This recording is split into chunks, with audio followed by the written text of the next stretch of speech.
Hi guys, welcome back. So we talked about that the next lesson in Saxon Algebra 1, lesson 35, will be when we factor out our GCF.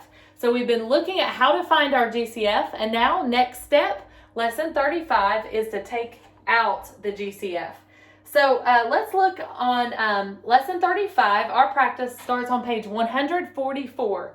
I love that number. It's just a great perfect square root, right? 12. All right, so our practice A says factor the greatest common factor. So what they're asking us is more than what we just did in the last lesson. 15, a squared, z to the 8th, minus 35, z to the 5th, a. All right. So, a couple of things. Notice that I do write z with a line through it because I also write my 2's. So, I've one too many times missed whether it's a z or a 2. So, that's just to keep me on, keep me safe. So, you do what you need to at home, but that keeps me solving them and not confused. So, let's factor these numbers. 15 is 3 and 5. 35 is 5 times 7. So what's my GCF? Well, it's 5, right? So 5 is my whole number. Now let's talk about variables. A should always come first, and this one's got it backwards, right? But I've got 1a and then a squared. So how many a's are in common? Well, just 1, right? And then I've got z to the 8th, z to the 5th. What's the most that they share? I hope you said it at home. Z to the 5th is the most that they share. Now, in last lesson, we would be finished here, but it's asking us to factor it out, so I have to take it out, what's in common. So what I'm doing in essence is I'm dividing each of these terms by this.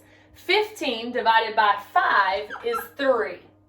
A squared divided by a is just 1a, and then z to the 8th divided by z to the 5th. Remember, exponents are one step behind, so I'm subtracting. 8 minus 5 is z to the 3rd. Now, I've got minus 35, or negative 35 divided by 5 would be minus 7, right? 35 divided by 5 is 7. Don't forget your minus sign. Now, I've got a divided by a is 1. Z to the 5th divided by z to the 5th is 1. I don't need to write that because all of that times 7. I'm actually going to erase this and slide it over a little closer. Now, friends, if I distribute that back, I'll get back to this line. That's the way to check, is if I distributed this back to each of those, it would bring me back up to this line. So I just took out my GCF, what's in common, and that's it. So that's all that you're doing in practice A and B. And I'll let you do B at home. All right, now, letter C, it says, simplify factor if necessary. Now, one thing I want to remind you is when you have more than one term, you have to factor as a group. It has to come out as a group. So let's look at C. All right, it says 4 minus 4x over 4. Now, I can't just start marking out things because it has to come as a group. So since this is a binomial, I have to look at it and say, is there GCF in common? So let's not worry about the denominator. I've got 4 and 4, so I'm going to take out my 4 in common. What does that leave me with? 1 minus x. All right, does that make sense to you? Because I'm taking 4 out of both of them. 4 divided by 4 is 1. Negative 4x divided by 4 is just x. Now, I'm going to have it over 4. Now, these are both monomials, so I can reduce both of those by 4, so that's 1 and 1. So my final answer is just 1 minus x, because any whole number over 1 is that whole number. So this is my final answer for letter C. Let's do D together as well, just because this is a little bit more unusual. So 7x minus 49x squared over 7x. Now be careful, you can't just start marking out.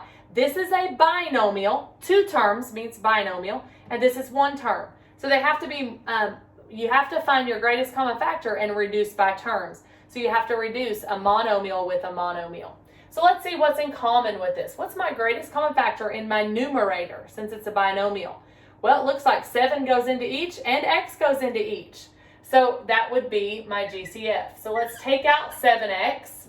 So 7x divided by 7x would leave me with 1 minus 49 divided by 7 would be 7.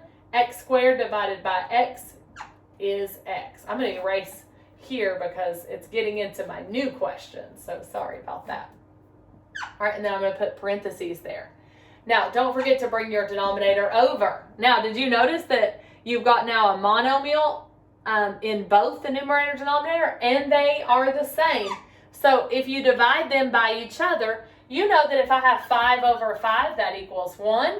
10 over 10 equals 1. Well, 7x over 7x makes, you betcha, 1. So it would just be 1 minus 7x over 1, which would be 1 minus 7x is my final answer. And I have to reduce it by monomials. You can't just start marking out.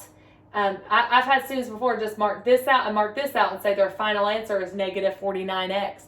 And that's not fair, because up here you have to think of it as an understood parentheses around the whole thing. So you have to take out the GCF and then reduce the monomial with the monomial. Now, it may not make sense to you now, but we're going to get into higher Algebra 1 and Algebra 2 where there's multiple terms. And so that's why you always have to reduce a monomial with a monomial. All right? You can't just mark out terms. So this is super important lesson, and I hope that helps you at home. Thank you guys so much. I look forward to seeing you in class next week. God bless you.